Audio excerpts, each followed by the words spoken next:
با سلام به روح امام نابکار و شما امت ساندیسخوار،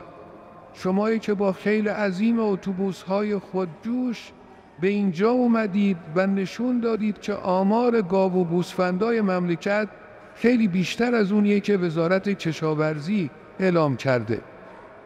با توجه به اینکه هوا پسه و عمق استراتژیک ما که بعد جوری اوراق شده، بنده چند جمله به زبان عربی بلغور میکنم،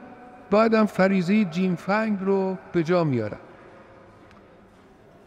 یا ایها الجانورون الپخش و پلا فی عمق استراتژی کنا الوضعیت قمرون فی اقربون فاین تذهبون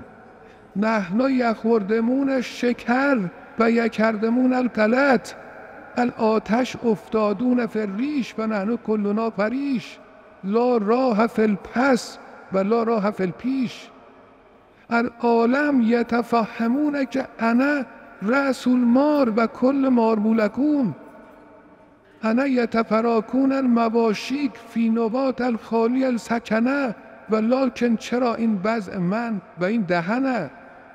نحن یتفراکون الآب گرم کن مع خرج الخفیف انا اقسم به ریش خودم و نیش ظریف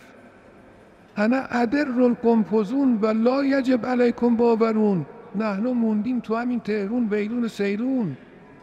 انا نگران لکل نیابتی و لکل نظام لعنتی پس کی میمیره این جنتی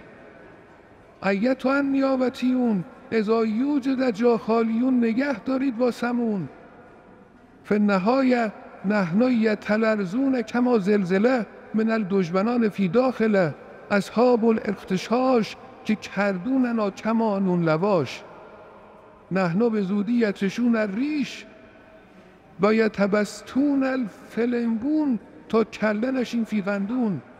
اذا قد لم کنه هما هیا هما کنه که کما که کنه که کما کنه و السلام علیکم نصف مونده برام بلا دوم.